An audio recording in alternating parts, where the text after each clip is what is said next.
வணக்கம். உதயனின் காலை நேர செய்தி சுருக்கம். செய்தி ஆசிரியர் திலீப் அமுதன். செய்திகளோடு நான் புஷ்கரணி ரவீந்திரன்.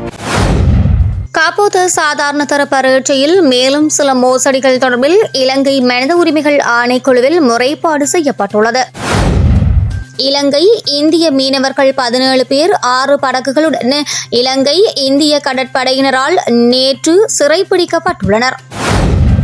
சாவகச்சேரி போலீஸ் பிரிவிற்கு உட்பட்ட கெருடாவில் பகுதியில் நேற்று முன்தினம் புதன்கிழமை பிற்பகல் ஆலய குருக்கள் ஒருவருடைய 2 பவுண்ட் சங்கிலியை கொள்ளையர்கள் அறுத்து சென்றிருக்கின்றனர் என சாவகச்சேரி போலீஸ் நிலையத்தில் முறைப்பாடு செய்யப்பட்டுள்ளது. கிளிநொச்சியில் இலங்கை இராணுவத்தினருக்கும் முள்ளிவாய்க்கால் கஞ்சி பகிரப்பட்டுள்ளது. முல்லைத்தீவு கொக்குத்தொடுவாய் மனித புதைகுழி அகழ்வாய்வுகள் ஜூலை 4ஆம் தேதி மீள இடம்பெறும் என முல்லைத்தீவு நீதிமன்றம் அறிவித்துள்ளது.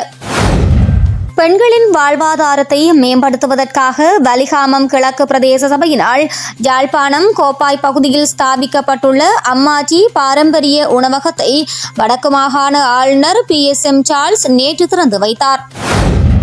இலங்கையில் போர்க்குற்றங்களில் ஈடுபட்டவர்கள் இன்று வரை அரசாங்கத்திலும் இராணுவத்திலும் உயர் பதவிகளில் உள்ளனர் என தெரிவித்துள்ள ஆஸ்திரேலியாவின் கிரீன் கட்சியின் செனட்டர் டேவிட் சூபிரிட்ஜ் இன்று வரை தமிழர்கள் பாதுகாப்பற்ற நிலையில் உள்ளனர், ஒடுக்குமுறையை எதிர்கொள்கின்றனர் எனவும் சுட்டிக்காட்டியுள்ளார்.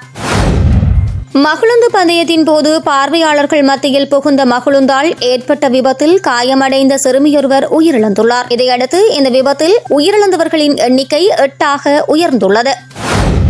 தமிழினத்தின் மீது இலங்கை அரசாங்கம் கட்டவிழ்த்துவிட்டு இனப்படுகொலை வரலாற்றை ஆவணப்படுத்தும் விதமாக நல்லூரில் தமிழின படுகொலை சாட்சிய முற்றம் நேற்று வியாழக்கிழமை திறந்து வைக்கப்பட்டது. முள்ளிவாய்க்கால் தமிழின படுகொலை நினைவேந்தல் நிகழ்வுகள் சென்னை பெசன்ட் நகர் கடற்கரையில் நடைபெறவுள்ளதாக மே 17 இயக்கம் அறிவித்துள்ளது. போரில் உயிரிழந்தவர்களுக்கு கொழும்பு விகார மகாதேவி பூங்கா புத்தர் சிலைக்கு அருகாமையில் இன்று வெள்ளிக்கிழமை மாலை 6 மணிக்கு நினைவேந்தல் நிகழ்வு முன்னெடுக்கப்படவுள்ளது. பிள்ளைகள் வெளிநாட்டில் வசித்து வந்த நிலையில் யாழ்ப்பாணத்தில் மன விரக்தியில் இருந்த தந்தை ஒருவர் நேற்று தவறான முடிவெடுத்து கிணற்றில் வீழ்ந்து உயிரை மாய்த்துள்ளார்.